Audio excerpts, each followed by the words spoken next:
It was closing time at Mariner's waxworks. The last few visitors came out in twos and threes through the big glass doors. But Mr. Mariner, the boss, sat in his office talking to a caller, Raymond Hewson. Hewson was a thin man, carefully but poorly dressed. He spoke well, but seemed to be losing his fight to do well in the world. Mariner began to speak, in answer to a question from his visitor. "Please don't think that what you're asking for is anything new," he said. "A lot of people ask to stay the night in our murderer's room. We always say no, because it does nothing for us. But you are a writer. Now that's quite different. We like people to read about us. It helps to bring in more visitors. And more money." "That's just what I thought," said Hewson. "I knew that you wanted my help." Mariner laughed. "Oh, I know what you're going to say next. Somebody told me that Madame Tussauds gives people £100 to stay the night in their murderer's room. But you mustn't think that we're as rich as they are. Tell me, what newspaper do you work for, Mr. Hewson?" "Oh, I work for any newspaper that takes what I write," said Hewson carefully. "I know that I can easily sell this story. The Morning Times takes anything to do with murderers. Just think, a night with Mariner's murderers. Every newspaper is going to want that." Mariner thought for a minute. "Very well, Mr. Hewson. Let's say this. If your story comes out in the Morning Times, there's £5 waiting for you here the next day. But please understand, it's not easy, what you want to do. I know all about our waxworks, you see. I walk past them hundreds of times every day. But spend a night down there with all those figures? No, thank you." "Why not?" asked Hewson. "It's difficult to say. I don't like the idea, that's all. You're not going to have an easy night, you know." Hewson knew that only too well, but he smiled, not wanting to show his feelings. He remembered his wife and family. He must work hard because of them. They had not got much money left this month. He must not lose this lucky opening. That newspaper was going to pay him well for this story. And then there was the £5 from Mariner, too. Perhaps if he wrote a good story, the newspaper had more work to give him. But he must do this story well first. "Murderers often have a hard time, but we writers have our difficulties too," he said, laughing. "Your murderer's room is no hotel bedroom, but I don't think your waxworks are going to make me too unhappy." "You don't feel afraid, then?" "Oh, no," laughed Hewson. Mr. Mariner smiled and stood up. "Right," he said. "The last people are all out now. Wait a minute. I want to tell the man down there not to put the covers on the waxworks. And to tell our night people that you're going to be down below. Then I can show you round." He picked up a telephone and spoke into it. Then he said, "There's just one thing I must ask. There was some talk of a fire down in the murderer's room earlier this evening. I don't know who said there was a fire, but it seems it was a mistake. So please don't smoke. Now, if you're ready, let's make a move." Hewson followed Mariner through 5 or 6 rooms, where his men were at work covering up the kings of England and other famous people. Mariner spoke to one of the men, asking him to bring an armchair to the murderer's room. "I'm sorry, but that's the best we can do," he said.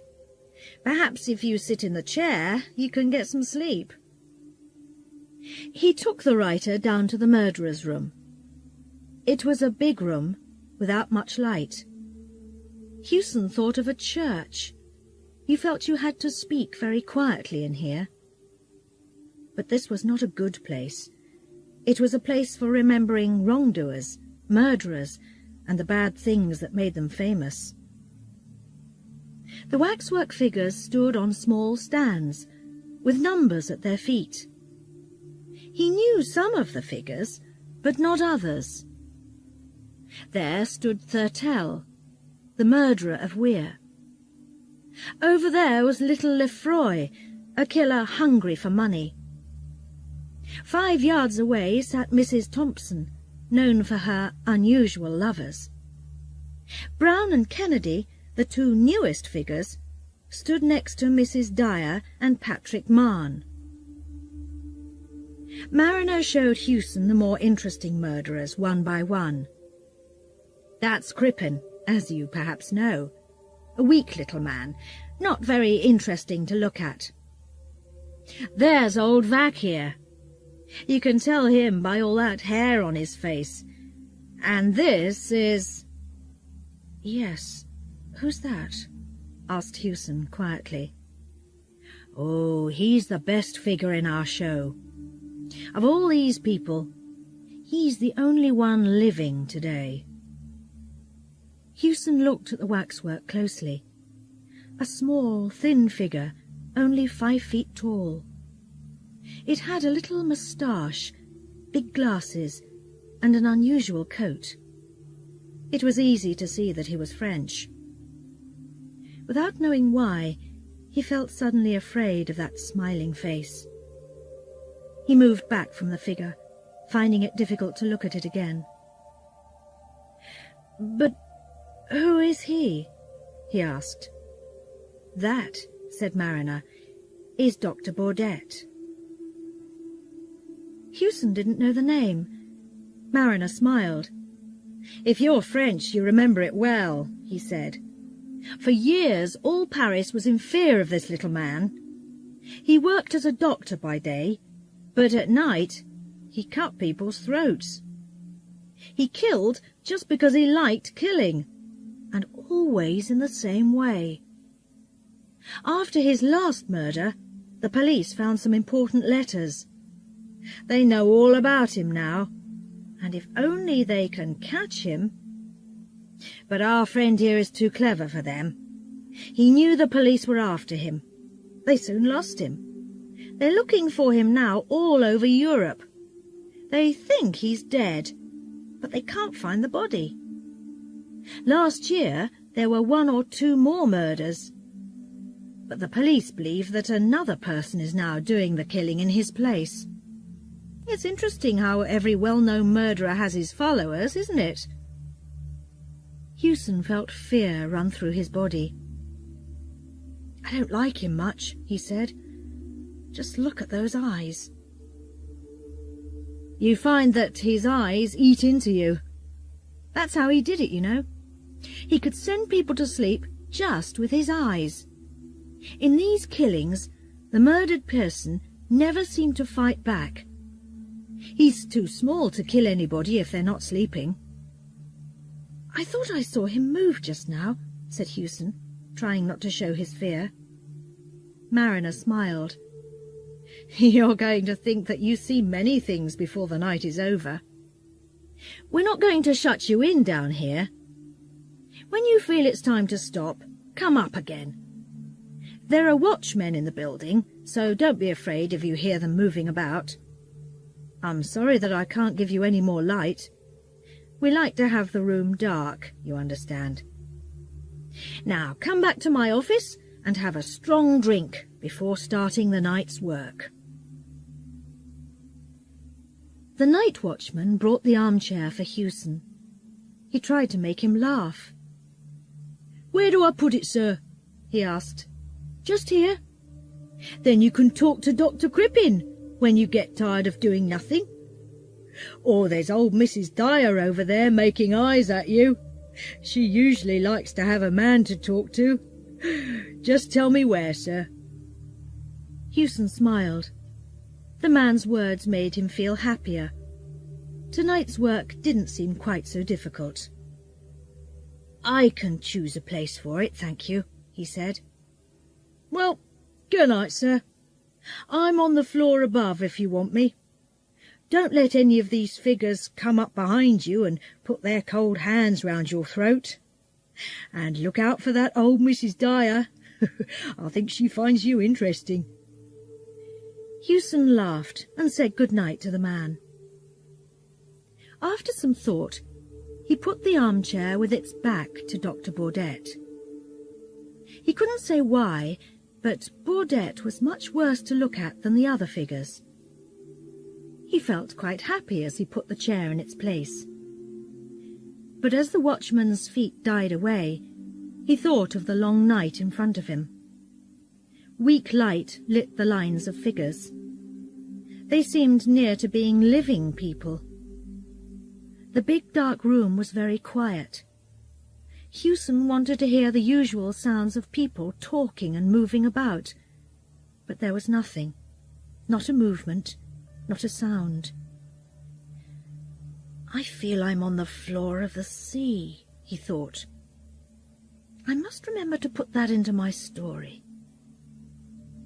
He looked without much interest at the unmoving figures all round him. But before long he felt those eyes again, the hard eyes of Baudette, looking at him from behind. He wanted more and more to turn round and look at the figure.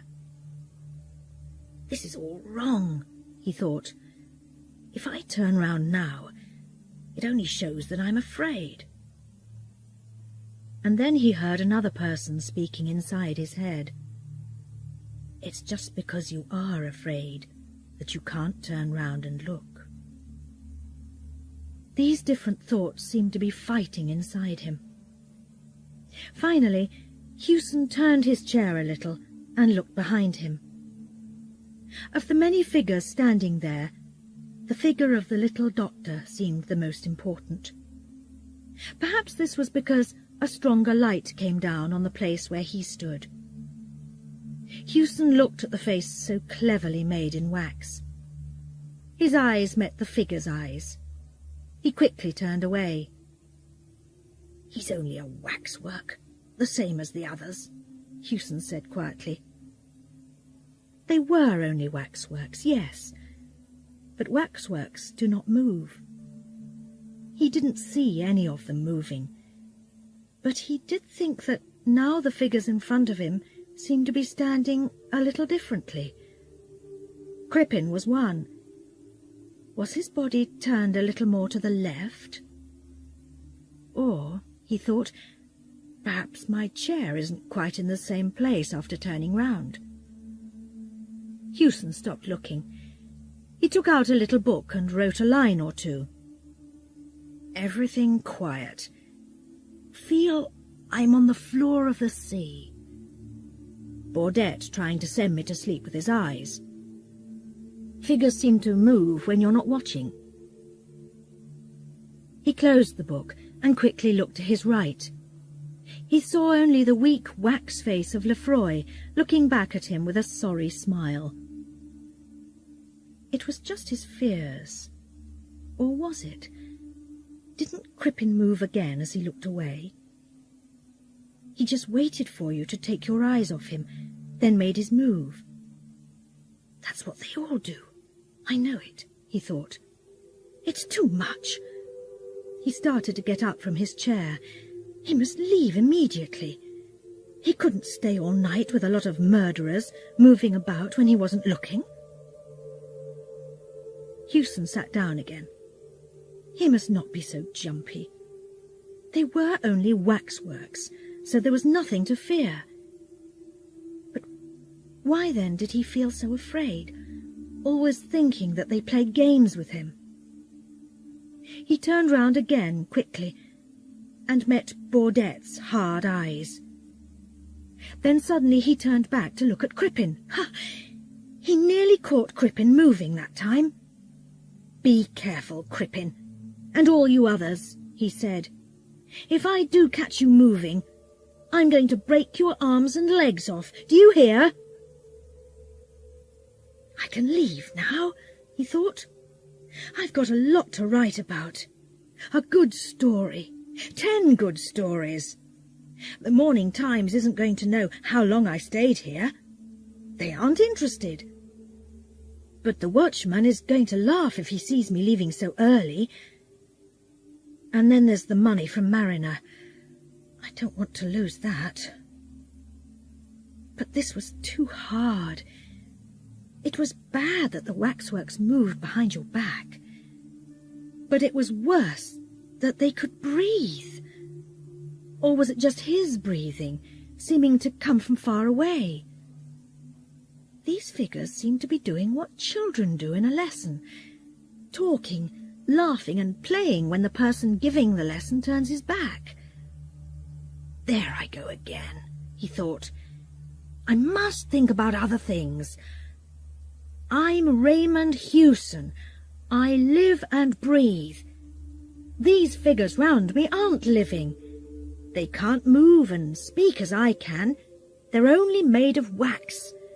They just stand there for old ladies and little boys to look at. He began to feel better again.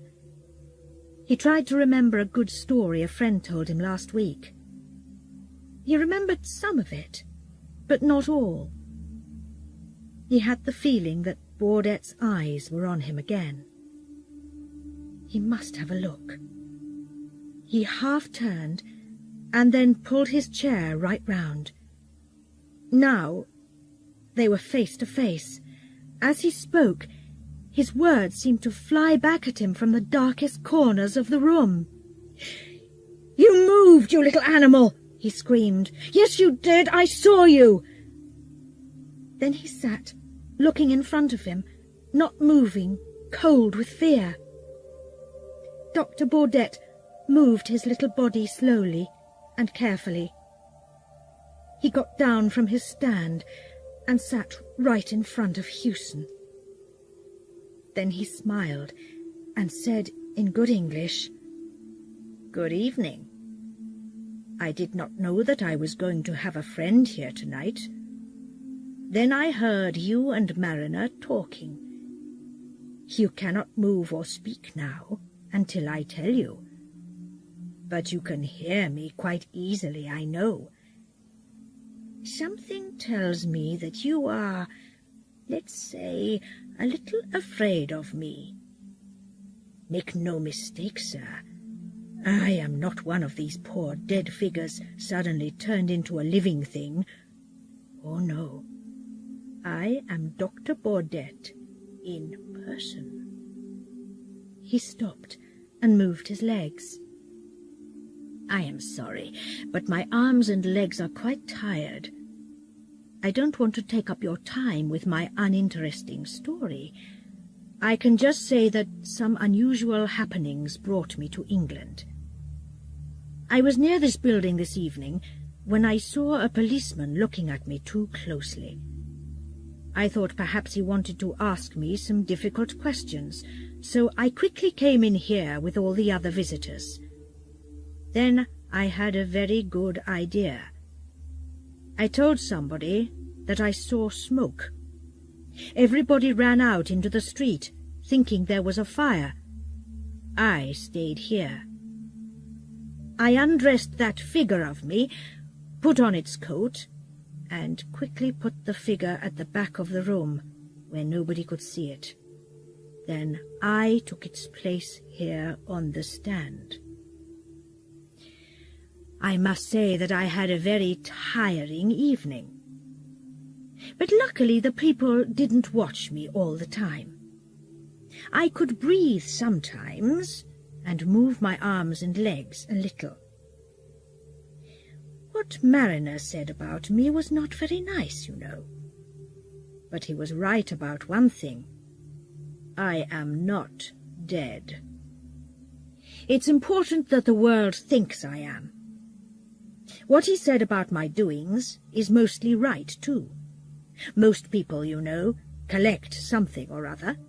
Some collect books, some collect money, others collect pictures or train tickets, and me, I collect throats.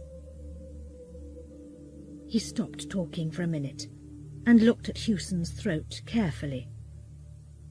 He did not seem to think it was a very good one. "I'm happy you came tonight," he went on. "You mustn't think that I don't want you here.